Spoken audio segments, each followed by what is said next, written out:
దేశంలోని e commerce fashion దిగ్గజ కంపెనీల్లో ఒకటి మింత్రా. అయితే ఈ కంపెనీపై ఈడీ అధికారులు కేసు నమోదు చేశారు.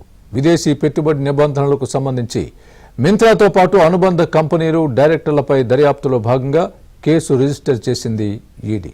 ప్రస్తుతం ఏది కొనాలన్నా ఆన్లైన్లోనే. బట్టల నుంచి ప్రతి చిన్న వస్తువు వరకు ఇంట్లోనే బుక్ చేయడం కామన్ గా మారింది. ప్రజల అవసరాలకు తగ్గట్టుగా ఇప్పటికే ఎన్నో ఈ-కామర్స్ సైట్లు పుట్టుకొచ్చాయి. గత కొంతకాలంగా బట్టలకు సంబంధించి మింత్రా దూసుకుపోతోంది.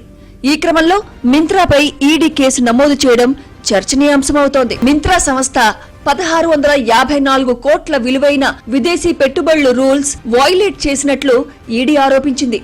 తమకు అందిన పక్కా సమాచారం ఆధారంగా మింత్రా డిజైన్స్ ప్రైవేట్ లిమిటెడ్ కంపెనీపై బెంగళూరు జోనల్ ఆఫీసులో కేసు నమోదు చేసినట్లు ఈడీ వెల్లడించింది. మింత్రా సంస్థ హోల్సేల్ క్యాష్ అండ్ క్యారీ వ్యాపారంలో ఉన్నట్లు చెప్పి విదేశీ ఇన్వెస్టర్ల నుంచి ఈ డబ్బును స్వీకరించినట్లు అధికారులు గుర్తించారు.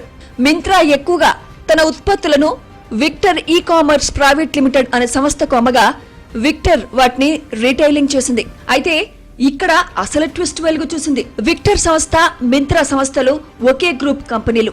హోల్సేల్ క్యాష్ అండ్ క్యారీ వ్యాపారం చేస్తున్నామని చెప్పినప్పటికీ వాస్తవానికి మల్టీ బ్రాండ్ రీటైల్ ట్రేడింగ్ నిర్వహిస్తున్నట్లు ఈడీ ప్రాథమిక దర్యాప్తులో తేలింది. ఇక్కడ మింత్రా సంస్థ తన ఉత్పత్తులను నేరుగా రిటైల్ కస్టమర్లకు చేర్చకుండా మధ్యలో విక్టర్ సంస్థను ఉపయోగించి తన వ్యాపారాన్ని హోల్సేల్ మాదిరిగా చూపేందుకు ప్రయత్నించినట్లు తేలింది.